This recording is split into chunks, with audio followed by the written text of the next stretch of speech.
আসসালামু আলাইকুম।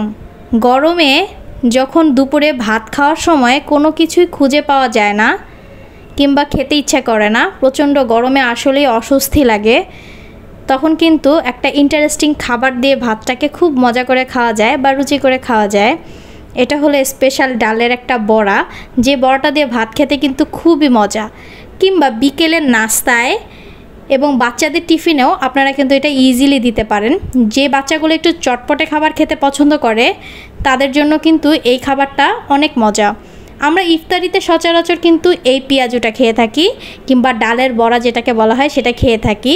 এই ডালের বড়াটার জন্য আমি কিন্তু ডাল এবং হালকা পরিমাণের কিছুটা চাল একসাথে ভিজিয়ে রেখেছিলাম, তারপর খুব সুন্দর করে ব্লেন্ডার করে নিয়েছিলাম। যাদের বাসায় ব্লেন্ডার নেই তারা কিন্তু পাটাপুতার সাহায্যে মিহি করে নিতে পারেন।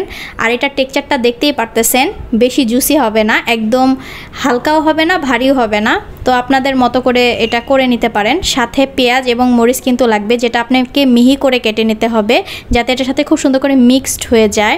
পেঁয়াজের পরিমাণটা আপনারা চাইলে বাড়িয়ে কমিয়ে দিতে পারেন। আর ঝাল অবশ্যই যার যার মতো দিয়ে নেবেন, কারণ কেউ ঝাল খেতে বেশি পছন্দ করে, কেউ আবার কম খেতে পছন্দ করে। আর এখানে আপনারা গরম মশলার যে ফ্লেক্সটা আছে সেটা ইউজ করতে পারেন, এতে করে খুব দারুণ একটা সেন্ট দেয় আর খেতেও খুবই ভালো লাগে। আসলে ডালের বড়া খাওয়ার কোনো নির্দিষ্ট সময় নেই বা নির্দিষ্ট কোনো স্পেসিফিক জিনিস নেই যেটা দিয়ে এটা খেতে হয়। এটা খালিও খাওয়া যায়, এটা আপনি চাইলে ভাত দিয়েও খেতে পারবেন, আবার মুড়ি দিয়েও মাখিয়ে খেতে পারবেন, ইফতারিতে খেতে পারবেন, নাস্তায় খেতে পারবেন। এটা এমন একটা খাবার যেটা খেতে কিন্তু অসম্ভব মজা। আপনি ঠিক এভাবে করে ফ্রাই করে তরকারিতে দিয়েও কিন্তু ডালের বড়া হিসেবে খেতে পারবেন, সেটাও কিন্তু অনেক জুসি এবং টেস্টি হয়ে থাকে। এটা দেখতে যতটা ইয়ামি ছিল, খেতেও মাশাল্লাহ অনেক মজা ছিল। সবাই অবশ্যই একবার ট্রাই করবেন আর আমাকে অবশ্যই জানাবেন কেমন হয়েছিল খেতে। আজ এ পর্যন্তই, দেখা হবে অন্য কোনো ভিডিওতে। আল্লাহ হাফেজ।